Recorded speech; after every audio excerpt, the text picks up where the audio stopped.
Oke. Ya, mari kita membuka bagian daripada firman Tuhan yang terambil dari surat Yakobus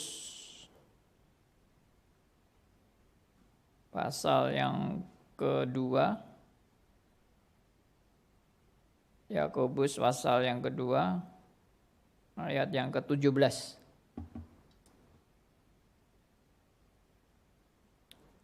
Ya, kita baca sama-sama ya. 1, 2, 3. Demikian juga halnya dengan iman. Jika iman itu tidak disertai perbuatan, maka iman itu pada hakikatnya adalah mati. Saya ulangi. Demikian juga halnya dengan iman. Jika iman itu tidak disertai perbuatan, maka iman itu pada hakikatnya adalah mati.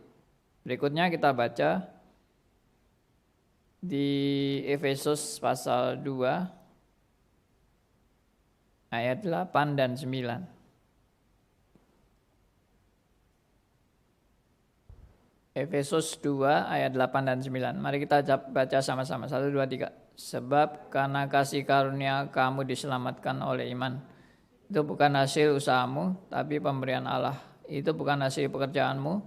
Jangan ada orang yang memegahkan diri. Tema khotbah saya hari ini adalah kasih karunia vs perbuatan. Ya, saya dahului dengan orang yang sangat tidak senang dengan reform. Ya, kita mungkin pernah menjumpai ya teman yang kita lagi perkenalkan reform. Dia sangat nggak suka, dia bahkan sangat benci dan dia nggak mau sama sekali untuk diajak mengenal reform. Dan sikap seperti itu sebetulnya ya kita kadang-kadang heran ya, kok bisa ya orang benci sama reform itu. Padahal kita dapat berkat luar biasa. Tapi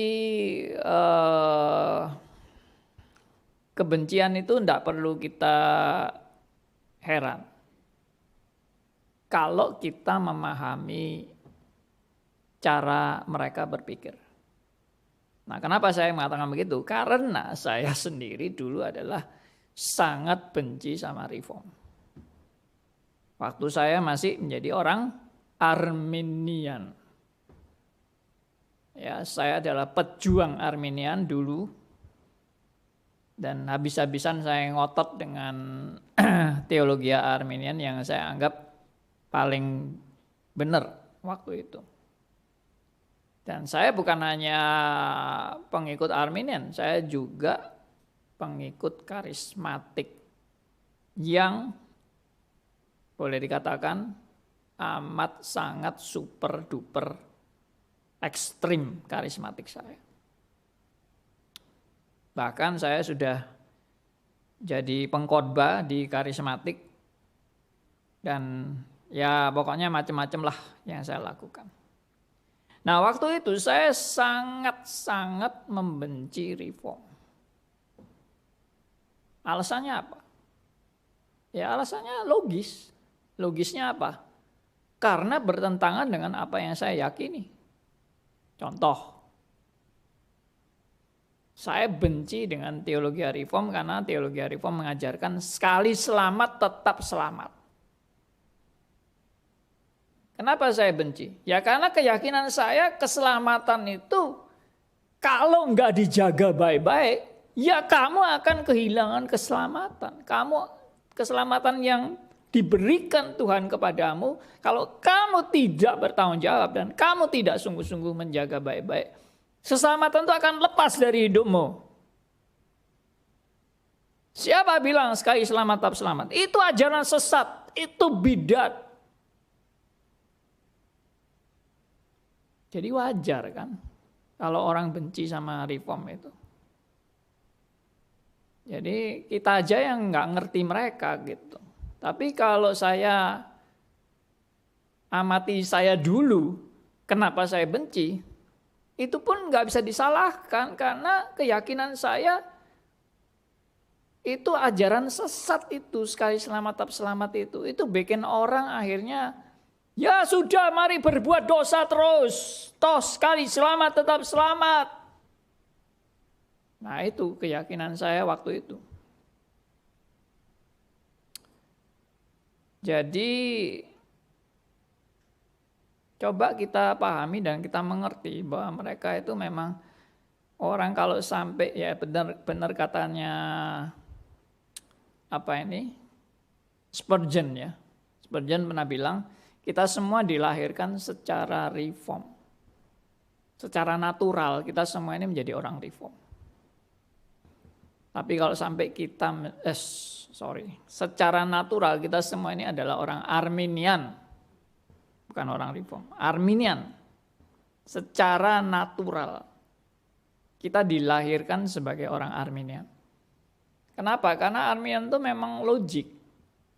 Anda kalau tidak menjaga keselamatan Anda akan hilang. Karena itu tanggung jawab Anda. Di dalam Anda mau betul-betul bertanggung jawab menjaga keselamatan dengan berbuat baik. Jadi itu umum kan, pandangan orang memang secara umum. Bahkan semua agama juga menekankan bahwa perbuatan baik sangat menentukan keselamatan. Nah, kalau sampai kita jadi orang reform, lalu kita percaya bahwa keselamatan itu semata-mata karena anugerah Allah dan bukan karena perbuatan baik. Dan kalau Tuhan sudah punya rencana menyelamatkan, akan selama-lamanya diselamatkan. Itu adalah benar-benar pencerahan yang daripada Tuhan. Maka orang jadi reform itu kesimpulannya apa? Tadi kalau kita secara natural kita dilahirkan sebagai orang Arminian, secara anugerah kita menjadi orang reform. Jadi kalau bukan dari anugerah Tuhan, kita nggak mungkin bisa menerima kebenaran itu secara sepenuhnya. Jadi kalau begitu bagaimana sikap kita terhadap orang-orang yang belum bisa menerima reform? Jangan maki-maki, jangan menghina, atau jangan mengutuk mereka. Tapi ya kita tetap berbelas kasihan dan kita mendoakan mereka. Karena yang bisa mencelikkan, menyadarkan, menginsyafkan itu ya hanya pekerjaan Roh Kudus. Oke. Cuma yang saya prihatin adalah saya punya ini ya. Ada file saya bisa dipasangkan.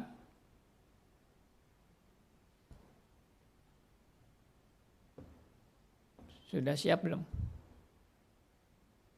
Enggak siap? Oh ya udah. Jadi ada orang-orang yang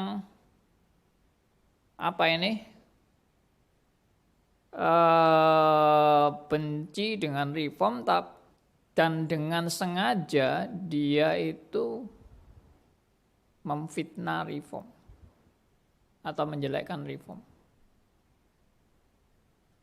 Nah itu yang bagi saya, kamu kalau nggak setuju atau kamu benci ya silakanlah benci, tapi jangan Anda memfitnah dan jangan Anda bahkan mau menghancurkan dan membunuh pengajaran reform. Karena dengan Anda berbuat itu, Anda itu sepertinya justru Anda itu sedang melawan Tuhan ya. Tolong ditampilkan yang bukan ini, yang berikutnya. Ya. Nah itu, saya tulis di situ, reform telah difitnah oleh mereka yang sengaja melawan, membenci, dan mau menjatuhkan pengajaran reform tanpa alasan. Jadi ternyata ada orang-orang yang tanda petik mungkin dipakai setan, saya nggak tahu, sengaja mau menghancurkan pengajaran reform dengan memfitnah ajaran reform.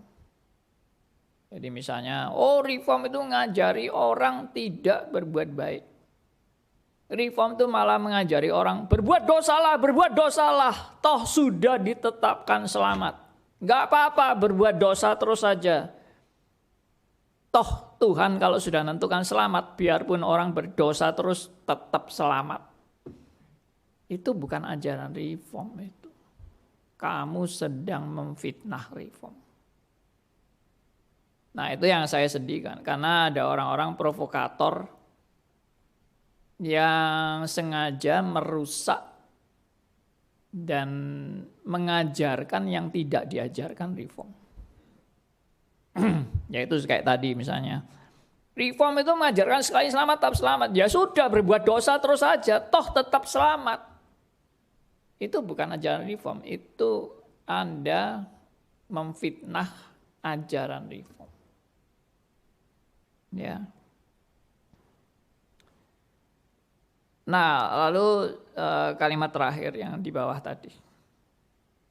Terakhir.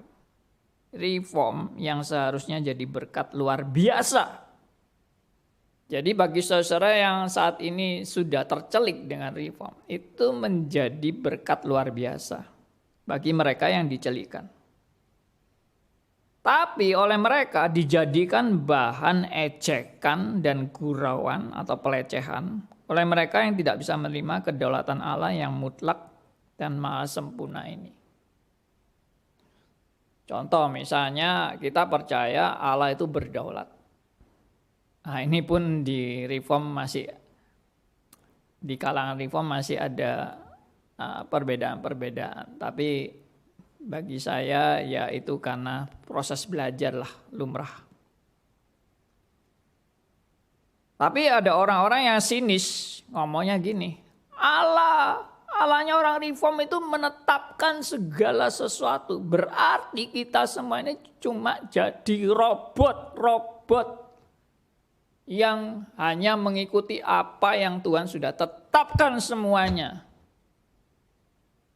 Ini juga fitnah dan tidak benar. Karena tidak pernah reform mengajarkan bahwa Allah menciptakan saudara dan saya sebagai robot-robot. Tidak pernah.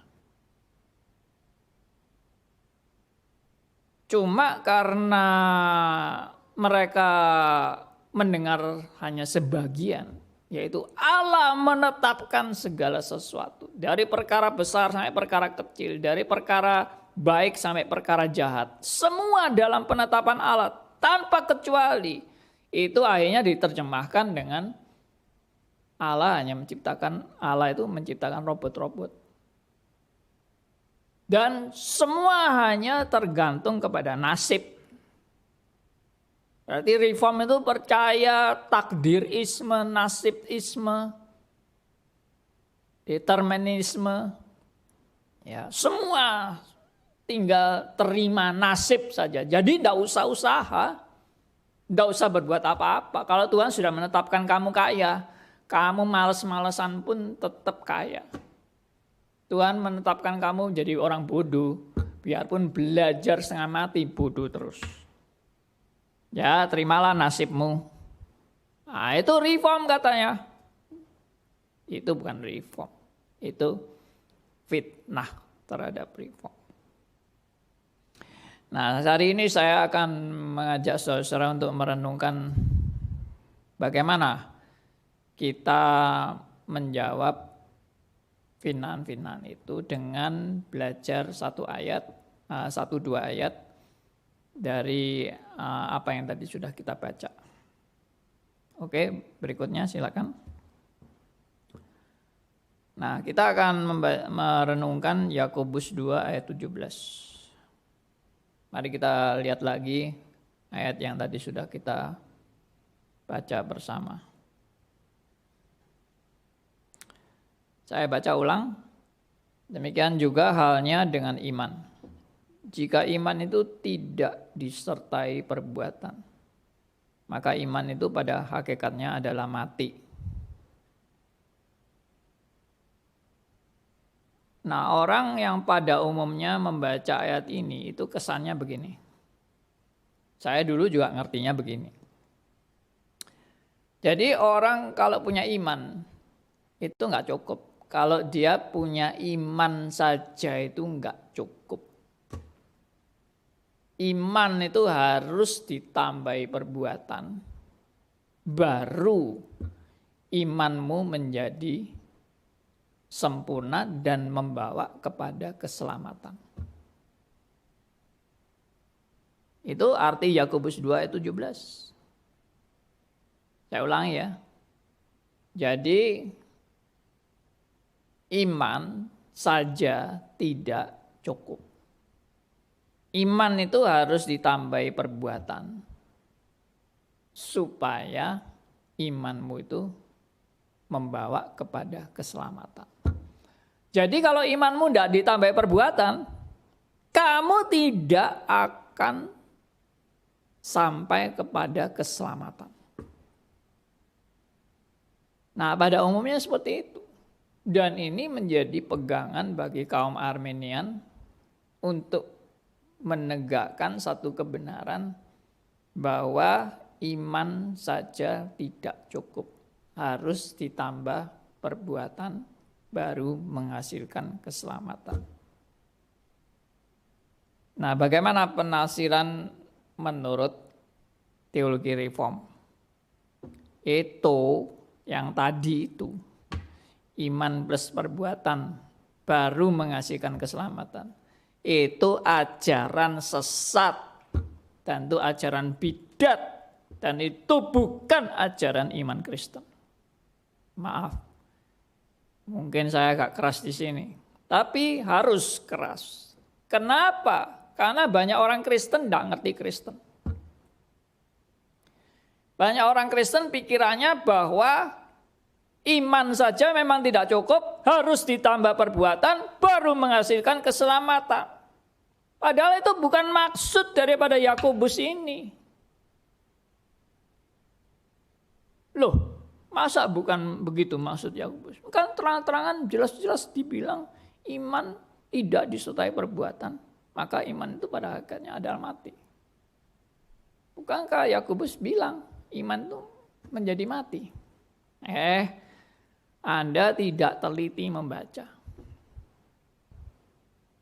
Ya, coba lebih teliti membaca ayat ini.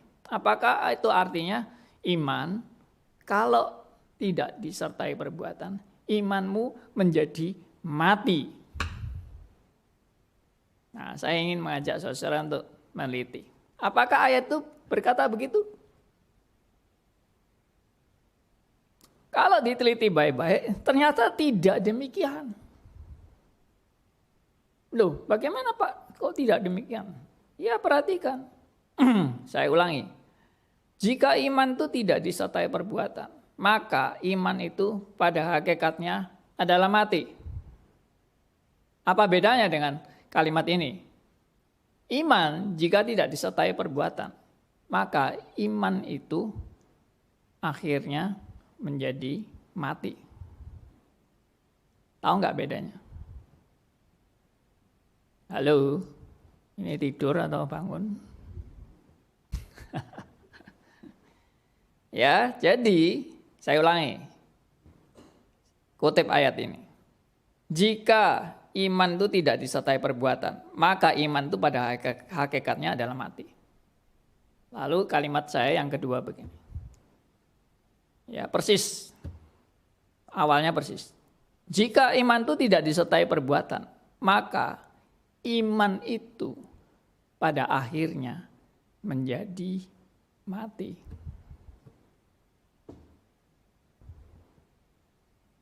Beda enggak? Ya beda lah.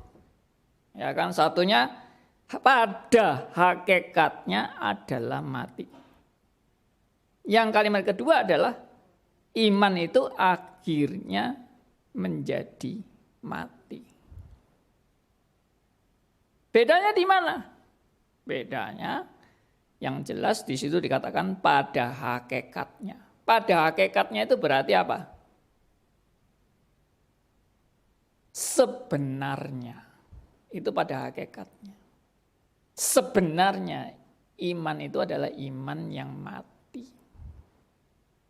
Kalau tadi kalimat kedua saya, iman itu akhirnya menjadi mati. Bedanya adalah pada hakikatnya dia itu iman yang mati. Kalau kalimat kedua, iman yang hidup akhirnya menjadi mati. Beda nggak? Ya beda dong. Maka kalimat ini tidak pernah mengajarkan iman tok nggak cukup. Salah itu kalimat iman tok nggak cukup itu. Iman yang palsu adalah iman yang tidak mungkin menghasilkan perbuatan yang sesuai dengan iman yang palsu itu. Atau iman yang mati itu. Alias iman yang mati tidak menghasilkan perbuatan yang sesuai dengan iman yang sejati. Tidak mungkin. Karena imannya mati. Tapi kalau imannya hidup, iman itu pasti menghasilkan perbuatan yang sesuai dengan imannya. Dari mana kok bisa menyimpulkan seperti itu? Ya karena dari ayat ini aja cukup. Ya, iman yang tidak disertai perbuatan maka pada hakikatnya adalah mati. Artinya iman itu bukan iman. Iman itu iman palsu atau iman cuma tiruan. Nah, kalau kita lihat konteksnya baru lebih jelas. Konteksnya apa di sini? Ini konteksnya orang yang ngaku-ngaku punya iman. Aku orang beriman. Tapi perbuatanmu enggak menunjukkan kamu orang beriman. Itu namanya imanmu, iman palsu. Atau iman yang kosong. Atau iman yang mati. Jadi bukan begini. Aku punya iman. Nah, kamu sudah punya iman toh? Tapi imanmu kalau tidak ditambahi perbuatan, imanmu yang hidup akhirnya menjadi mati. Enggak ada iman hidup menjadi mati, itu tidak ada. Lalu yang ada apa? Yang ada iman yang hidup pasti menghasilkan buah.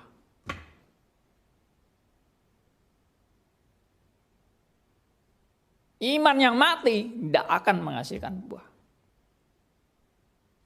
Jadi kembali lagi, kalau orang ngaku-ngaku, saya beriman, tapi perbuatanmu tidak sesuai dengan imanmu. Ya imanmu itu iman palsu. Imanmu itu tidak pernah ada. Imanmu itu bohongan. Imanmu itu kosong, nol, mati. Nah, saya harap sudah jelas. Jadi tidak ada iman plus perbuatan baru menghasilkan keselamatan. Enggak ada itu. Iman yang hidup, yaitu iman yang membawa pada keselamatan. Dan iman yang hidup yang membawa pada keselamatan ini pasti iman yang menghasilkan buah. Nah, penekanannya adalah buah. Bukan kamu harus menambah. Enggak. Bukan kamu yang menambah. Makanya disebut perbuatan orang Kristen itu disebut apa? Disebut buah roh.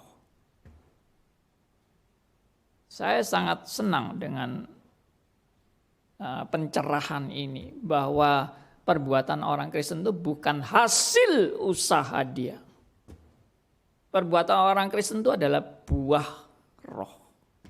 Galatia 5 ayat 22 sampai 23. Tuhan Yesus juga pernah memberikan perumpamaan tentang carang dan pokok anggur. Kamulah carang dan akulah pokok anggur. Jika carang itu melekat, jika kamu carang adalah carang yang melekat pada pokok anggur yang benar, pasti kamu akan berbuah. Perhatikan, kalau melekat, pasti kamu akan berbuah. Jadi ini berbuah itu hasilnya siapa? Berbuah itu bukan hasilnya carang. Berbuah itu adalah akibat melekat pada pokok anggur yang benar. Artinya menunjukkan apa? Relasi. Bersumber pada pokok anggur yang benar. Dan kalau dikatakan itu buah roh, itu adalah hasil pekerjaan Roh Kudus dalam hidup orang percaya.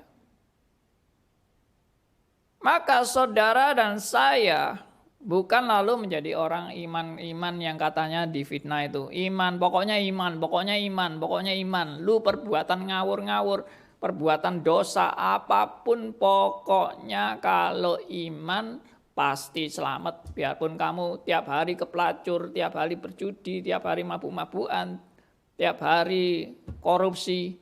Tidak apa-apa, pokoknya iman mendatangkan keselamatan. Itu yang tadi saya bilang, itu fitnah.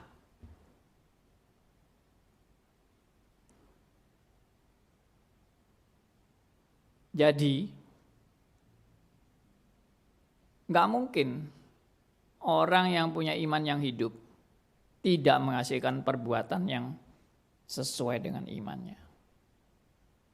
Nah, sekarang saya mau membahas mengenai perbuatan yang sesuai dengan imannya. Itu perbuatan yang bagaimana? Nah, seringkali orang punya konsep perbuatan yang sesuai dengan iman itu adalah perbuatan yang betul-betul bermoral. Yang tidak berdosa, yang tidak bercacat, yang tidak ada kelemahan, yang tidak ada kekurangan. Yang sempurna, yang suci, bersih, itulah perbuatan yang sesuai dengan iman. Saya bilang, itu juga bukan ajaran reform. Ajaran reform tidak pernah mengajarkan saudara dan saya untuk menjadi orang sempurna, baru Anda diterima Allah. Gak ada ajaran seperti itu. Itu ajaran sesat itu. Itu namanya perfeksionisme. Perfeksionisme itu mengajarkan kamu harus sempurna, sempurna, sempurna. Tak bercacat, tak punya kekurangan, tidak punya kelemahan, tidak punya dosa. Baru kamu diterima Allah. Ngawur. Itu bukan ajaran reform. Tapi jangan dipikir sebaliknya. Nah, itu loh orang seringkali pikir kalau ndak A, ya B. A dan B saling bertentangan. Enggak. Kalau saya tadi bilang, iman harus disertai dengan perbuatan. Dan perbuatan itu harus sempurna, tanpa cacat, tanpa kelemahan, tanpa kekurangan, tanpa dosa. Baru diterima Allah. Itu salah. Oh, berarti reform tuh ngajari enggak apa-apa, pokoknya iman dosa-dosa terus ya, silahkan melanggar firman terus kamu tetap masuk surga. Enggak juga. Tidak ekstrim kiri, tidak ekstrim kanan. Tidak perfeksionisme, tidak antinomianisme. Antinomianisme itu anti hukum. Ya. Lalu etikanya menjadi etika tujuan. Ya, pokoknya tujuan baik, menghalalkan segala cara. Kita tidak mengaminkan itu. Tidak benar, tidak ada ajaran reform berdosalah terus, enggak apa-apa. Pokoknya punya iman pasti masuk surga. Enggak ada ajaran reform kayak gitu. Tapi juga enggak ada ajaran reform, kamu kalau sudah punya iman, kamu akan sempurna, kamu akan bersih dari dosa, kamu akan suci, kamu akan enggak punya kelemahan, enggak punya kekurangan. Juga tidak. Unik ya. Bagi saya reform itu betul-betul unik dan betul-betul teologi yang sangat mendalam. Ya. Gampang kok kalau mau ngerti perfeksionisme itu lebih gampang. Kamu harus sempurna karena Allah itu sempurna. Kalau kamu tidak sempurna, Tuhan tidak mau terima kamu. Amin, amin. Karena memang itu cocok. Tuhan sempurna, berarti Tuhan menuntut saudara dan saya sempurna. Tapi kalau mau ditelusuri lagi, mampukah Anda sempurna tanpa cacat, tanpa kelemahan, tanpa kekurangan? Tanpa dosa, mampukah? Jujur aja kalau ngomong, tidak ada yang mampu. Kalau pura-pura iya, pura-pura tidak ada kelemahan, pura-pura tidak ada cacat, pura-pura tidak ada dosa, pura-pura suci, oh itu banyak.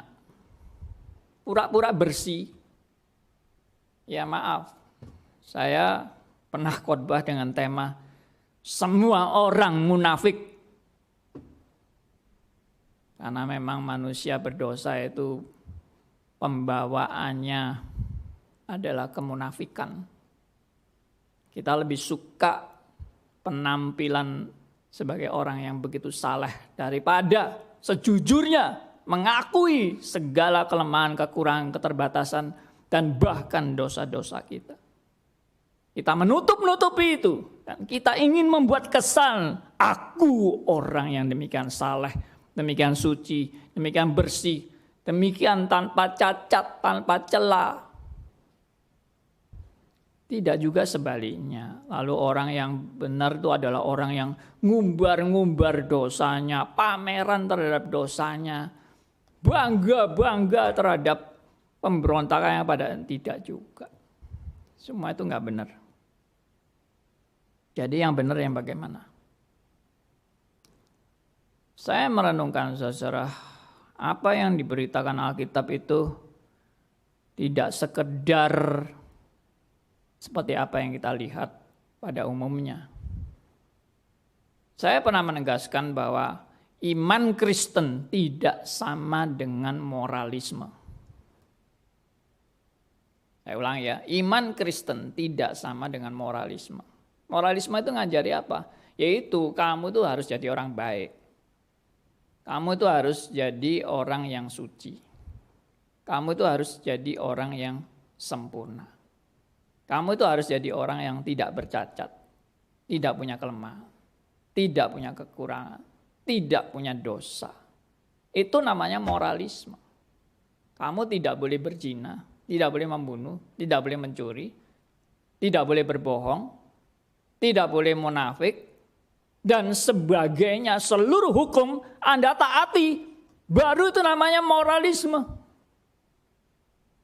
Pertanyaannya kembali, sanggupkah saudara dan saya hidup bermoral seperti itu? Nah, sekarang saya ajak saudara untuk melihat Alkitab. Ya. Kita lihat contoh orang bermoral dalam Alkitab. Siapa sih orang bermoral dalam Alkitab?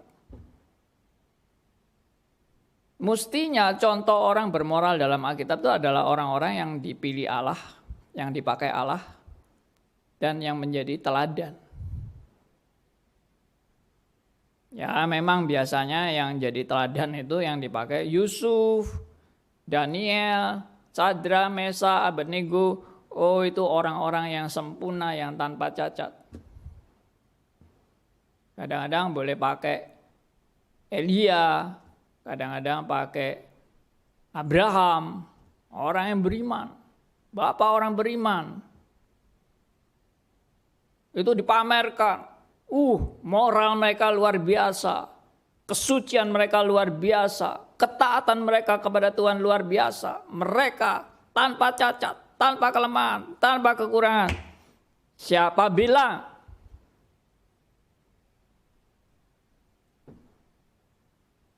Ternyata orang-orang Kristen sendiri banyak mengkhotbahkan khotbah-khotbah yang menyesatkan dengan memberi kesan orang-orang yang dipakai Allah adalah orang yang begitu sempurna, begitu luar biasa, begitu tanpa cacat, tanpa kelemahan, tanpa kekurangan, tanpa dosa. Itu khotbah yang sesat, maaf. Ya saya ambil contoh satu aja deh. Nggak usah banyak-banyak. Satu yang saya ambil contoh yang ya saya cukup sering sih ambil contoh ini. Cuma nggak apa-apa. Supaya tetap ingat. Yaitu Abraham. Ya kan? Abraham kan terkenal sebagai bapak orang beriman. Seharusnya menjadi teladan yang baik. Seharusnya menjadi contoh hidup suci. Yang sempurna, yang tanpa cacat, tanpa kelemahan, tanpa kekurangan. Bagaimana kenyataannya hidup Abraham? Ya saya ambil contoh aja, banyak sih, banyak. Tapi saya ambil satu contoh aja. Yaitu waktu Abraham dijanjikan akan punya keturunan seperti pasir di laut dan bintang di langit. Tapi kemudian apa yang terjadi? Ya saya coba membuat dialog antara Abraham dan Sarah. Tapi ini tidak ada di Alkitab, ini cuma imajinasi, imajiner. Ya, percakapan imajiner. Jangan dimasukkan Alkitab loh ya. Tidak ada di Alkitab. Nah percakapannya begini. Sarah bilang sama Abraham. Abraham, kira-kira perjanjian Allah bahwa kamu punya keturunan seperti pasir di laut dan bintang di langit itu tidak mungkin melalui aku lah. Aku sudah tua gini, sudah mati haid. Gimana mungkin aku punya anak? Lalu Abraham mantuk-mantuk. Iya ya. Mungkin perjanjian Allah itu yang Tuhan maksud itu melalui itu, si dia itu. Genduk kita itu. Yang namanya Hagar. Kamu ini jangan gitulah. Tidak boleh itu, tidak boleh. Ya toh. Loh, benar. Cobalah dipikir baik-baik. Lalu Abraham mikir. Iya ya. Mungkin benar yang kamu pikirkan itu. Ya akhirnya jadilah Abraham dengan Hagar. Jadilah keturunan Ismail. Loh, kayak apa ini bapak orang beriman kok kayak gini? Mestinya, hai iblis, dijauhkanlah itu dari pikiranmu. Wah, itu tidak berkenan di hadapan Allah. Kita harus percaya kepada perjanjian Tuhan. Itu baru bapak orang beriman. Lah ini kok ditawari Hagar kok mau? Koyo opo iki? Bapak orang beriman ini. Kalau Allah itu perfeksionis, kira-kira saudara kalau jadi Allah yang perfeksionis, saudara melihat Abraham yang sudah diberi perjanjian bahwa melalui kamu, keturunanmu itu akan menjadi pasir di laut dan bintang di langit. Kira-kira Allah yang perfeksionis melihat tindakan Abraham bagaimana? Sorry Abraham, kamu sudah mengkhianati perjanjianku. Selesai sampai di sini. Saya batalin semua perjanjian. Itu kalau Tuhan perfeksionis. Saya tidak katakan bahwa perbuatan Abraham itu benar loh ya. Enggak, saya tidak katakan begitu. Tapi saya juga tidak katakan bahwa Allah kita melihat Abraham yang tidak sempurna seperti itu langsung batal selesai. Saya khawatir ada orang-orang reform yang lebih perfect dari Tuhan. Dan di sini Tuhan tidak bersikap perfeksionis. Dan memang tidak perfeksionis. Kalau Tuhan perfeksionis, semua manusia pasti dibinasakan. Habis. Jadi kalau begitu, apa yang dimaksud dengan perbuatan Abraham? Karena di kitab Yakobus juga ditulis, Abraham pun juga dibenarkan melalui perbuatan-perbuatannya. Tidak hanya melalui iman. Tapi apa perbuatan Abraham itu? Kalau kita berfokus kepada Abraham itu harus sempurna. Sudah gagal. Benar. Ada orang-orang yang memang senang mengkhotbahkan khotbah-khotbah perfeksionis. Dan misalnya contohnya Uza. Uza itu yang mengangkat, yang pada waktu tabut perjanjian diangkat itu, lalu Uza itu tabut perjanjiannya mau jatuh, lalu Uzanya cepet-cepet menyanggah peti perjanjian itu. Tabut perjanjian itu kemudian langsung mati karena dimurkai Allah. Tidak boleh ada orang yang menyentuh tabut perjanjian yang tidak punya wewenang. Akhirnya Uza langsung mati. Nah, itu seringkali digambarkan. Kita itu tidak boleh punya cacat sedikit pun di hadapan Allah. Begitu Anda melanggar sedikit dari hukum Allah, langsung habis kamu. Itu contoh Uza, tapi Alkitab tidak hanya punya contoh Uza dong. Alkitab punya banyak contoh lain. Selain Abraham masih banyak contoh lain. Kalau Tuhan perfeksionis, habis semualah. Yang namanya Daud habis, yang namanya Salomo habis, yang namanya Simpson habis. Yang namanya Petrus habis. Siapapun habis. Saudara dan saya pun juga akan habis. Kalau Tuhan itu perfeksionis. Jadi kembali lagi, kalau begitu apa yang dimaksud dengan perbuatan? Sempurna? Enggak. Tuhan terlalu kompromi? Ya sudah, dosa-dosa enggak apa-apa. Ya pokoknya yang penting ada perjanjian, kamu dosa terus juga enggak masalah, enggak juga. Jadi apa sih yang dimaksud dengan perbuatan? Saya melihat Alkitab itu sangat sempurna di dalam memaparkan kebenaran-kebenaran ini. Ya. Jadi yang dimaksud perbuatan di dalam prinsip-prinsip Alkitab adalah bagaimana orang yang beriman itu justru menyadari ketidaksempurnaannya. Justru orang beriman itu menyadari ketidakberdayaannya di hadapan Allah. Justru orang beriman itu menyadari semua karena anugerahnya. Itulah perbuatan orang beriman.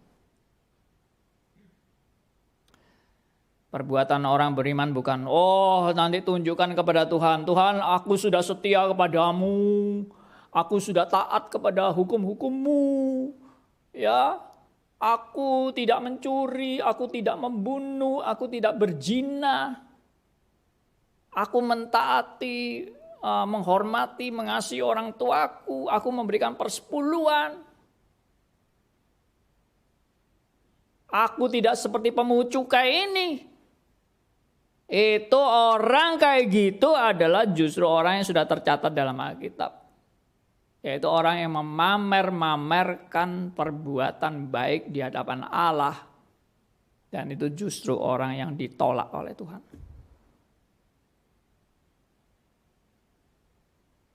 Orang yang diterima Allah justru pemungut cukai yang menyadari dosa-dosanya, ketidaklayakannya. Dan menyadari semuanya karena anugerahnya. Only by grace. Itulah perbuatan. Aneh ya. Yang disebut dengan perbuatan itu justru orang yang menyadari dirinya tidak layak di hadapan Allah. Justru yang dimaksud perbuatan di Alkitab itu bukan orang yang membangga-banggakan kesempurnaannya dan kesalehannya dan kesuciannya di hadapan Allah. Bukan.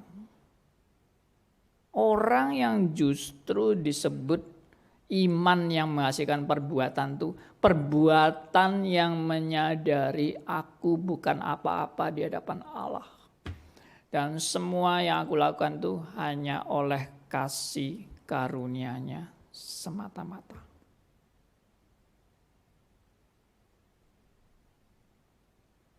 Jadi bukan pameran perbuatan. Bukan membangga-banggakan perbuatan.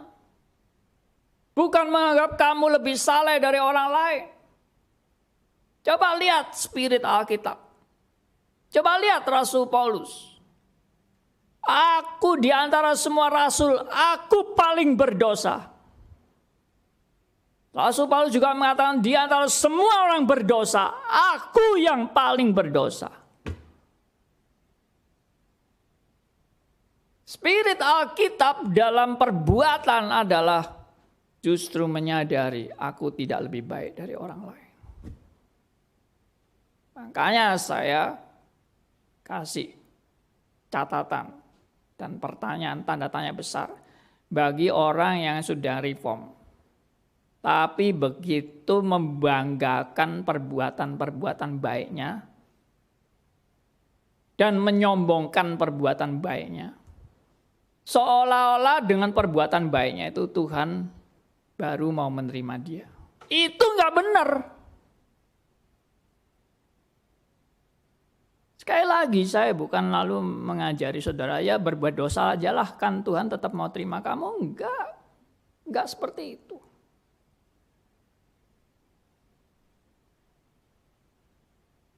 Jadi antara saya tulis di sini ya, tema saya ini kasih karunia vs perbuatan. Kenapa kok vs? Sepertinya antara kasih karunia dan perbuatan itu dipertentangkan. Kenapa kok vs? Kok enggak dan aja? Kasih karunia dan perbuatan. Kasih karunia dengan perbuatan. Itu kan lebih indah daripada di vs kan atau dipertentangkan. Saya kasih VS karena banyak orang gak paham tentang perbuatan menurut prinsip Alkitab. Yang bukan sekedar moralisme. Nah, banyak orang yang pikirannya perbuatan itu adalah identik dengan moralisme. Gak benar. Perbuatan kita bukan moralisme. Perbuatan kita tadi saya sudah bilang buah Roh Kudus. Itu bukan hasilku. Itu adalah kasih karunia Allah.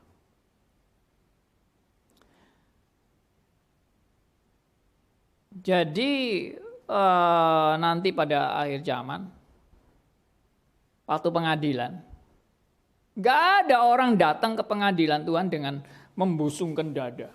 Tuhan, aku sudah jadi reform loh. Aku di reform tuh yang paling aktif. Aku sudah ngabarkan Injil ribuan, puluhan ribu, jutaan orang. Aku sudah benar-benar berkarya demi Engkau. Membusungkan dada gitu. Enggak. Orang datang kepada Tuhan dengan apa? Semua datang kepada Tuhan dengan sadar, aku tidak layak menerima anugerah yang luar biasa ini. Makanya disebut dengan amazing grace. Aku tidak layak, aku tidak pantas. Aku orang yang berdosa, aku orang yang patut dikutuk. Jadi ciri daripada iman yang sejati justru memproses orang makin menyadari betapa tidak layaknya dia di hadapan Allah.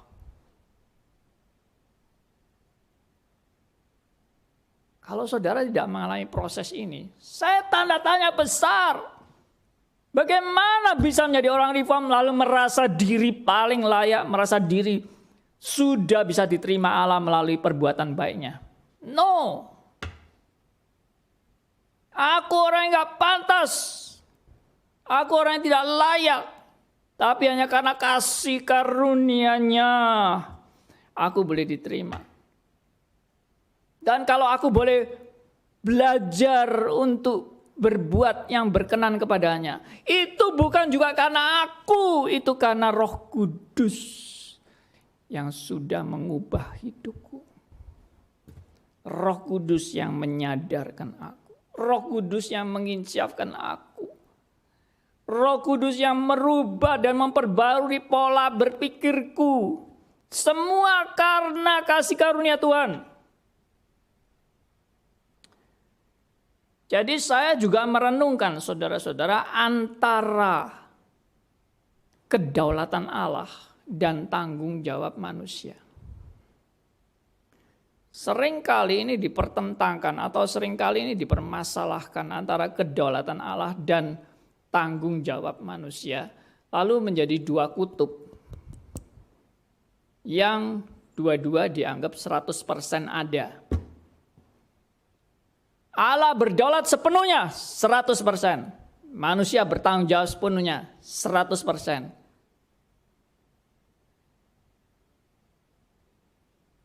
Saya renungkan, kelihatannya di sini agak error.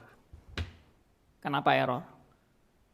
Kalau dua-dua 100%, sepertinya ini ada wilayah-wilayah yang ini wilayah kedaulatan Allah, ini wilayah tanggung jawab saya yang semuanya mandiri.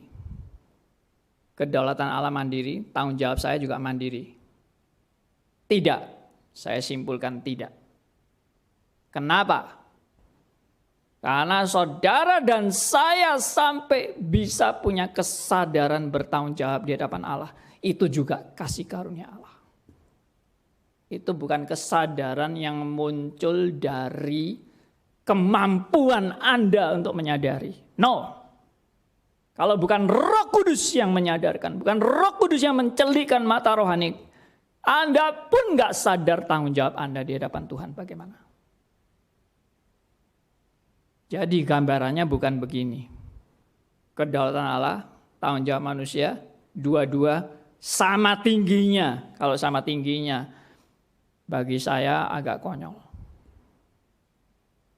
Berarti manusia bisa dengan tanggung jawabnya boleh berkenan dan menuntut Allah untuk menerima dia asal dia punya tanggung jawab. Enggak lah. Kita punya kesadaran tanggung jawab itu pun bagian daripada pekerjaan Roh Kudus. Jadi kalau gitu gambarannya bagaimana? Saya gambarkan tanggung jawab Allah itu maha besar dan tak terbatas. Kedaulatan Allah itu adalah maha besar dan tak terbatas. Itu kedaulatan Allah. Dan tanggung jawab manusia ada di dalam kedaulatannya. Bukan dua begini, tapi ini begini dan ini di dalamnya ini. Sehingga saudara dan saya pun punya kesadaran bertanggung jawab. Itu juga only by His grace. Benar. Saya renungkan hidup saya sendiri, bagaimana saya bisa menyadari tanggung jawab saya di hadapan Allah. Kalau bukan Tuhan yang mencelikkan mata rohani saya tidak mengerti masalah tanggung jawab. Tanggung jawab yang benar-benar tanggung jawab loh ya. Tanggung jawab yang benar-benar tanggung jawab adalah manusia menyadari dirinya sendiri nggak sanggup bertanggung jawab. Kalau bukan karena anugerah Allah. Itu kebenaran. Dan itulah iman. Iman yang sejati menghasilkan perbuatan yang sejati. Dan perbuatan yang sejati adalah menyadari aku bukan orang baik. Perbuatan yang sejati menyadari semuanya karena anugerahnya. Perbuatan yang sejati adalah bagaimana Roh Kudus menuntun kita, memperbarui kita, sehingga menghasilkan buah roh oleh anugerahnya, bukan oleh kehebatan saudara dan saya. Inilah berita anugerah. Inilah yang namanya kasih karunia. Kalau sampai ada orang Kristen yang tetap punya konsep, melalui perbuatanku, Tuhan akan menerima aku. Orang ini tidak mengerti anugerah. Orang yang memahami anugerah benar-benar sadar, aku nggak layak. Seorang teolog ada yang sharing. Ada satu hal yang ingin saya tanyakan pada Tuhan pada saat saya masuk surga. Saya lupa teolog itu, tapi ada. Ya. Saya ulangi, ada satu hal yang ingin saya tanyakan kepada Tuhan pada saat saya masuk surga. Itu apa pertanyaannya? Why have you chosen me? Kenapa engkau memilih aku? Aku tidak lebih baik dari orang lain. Jawabannya cuma satu. Hanya oleh anugerah Tuhan.